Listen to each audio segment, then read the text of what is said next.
পাকিস্তানের প্রধানমন্ত্রী শেহবাজ শরীফ ভারতের বিরুদ্ধে কঠোর ভাষায় হুঁশিয়ারি উচ্চারণ করে বলেছেন, ভারতের অহংকার মাটিতে মিশিয়ে দিয়েছে পাকিস্তান সেনাবাহিনী।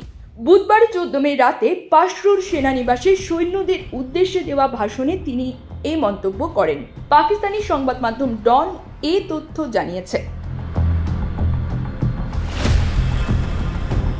শেহবাজ শরীফ দাবি করেন, সাম্প্রতিক সংঘাতে পাকিস্তানি সেনারা ভারতকে মানসিকভাবে বিপর্যস্ত করেছে।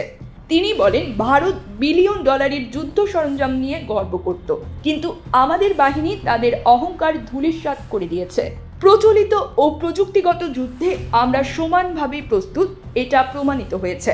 ভারতকে সরাসরি লক্ষ্য করে তিনি বলেন, যুদ্ধ নাকি শান্তি চাও, সিদ্ধান্ত তোমাদের, আমরা উভয় ক্ষেত্রেই প্রস্তুত।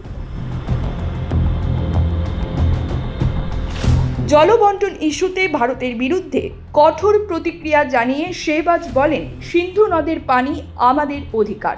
ভারত যদি তা বন্ধ করে সেটা হবে রেড লাইন অতিক্রম। আমাদের সেনাবাহিনী এক্ষেত্রে প্রয়োজনে লড়াই করবে। গত সপ্তাহে ভারত সিন্ধু জল চুক্তি সাময়িক স্থগিত করার পর পাকিস্তান এই হুঁশিয়ারি দেয়।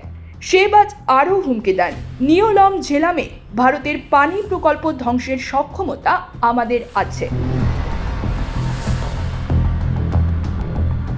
কাশ্মীর ইস্যুতে তিনি জাতিসংঘের প্রস্তাব অনুযায়ী সমাধানের ওপর জোর দেন। তার মতে, বাণিজ্য আলোচনা কাশ্মীর সমাধানের পরই সম্ভব। পাকিস্তানের প্রধানমন্ত্রী পেহেলগাম হামলার পর ভারতের রাতের অন্ধকারে হামলার কথা উল্লেখ করে দাবি করেন, পাকিস্তান উপযুক্ত জবাব দিয়েছে।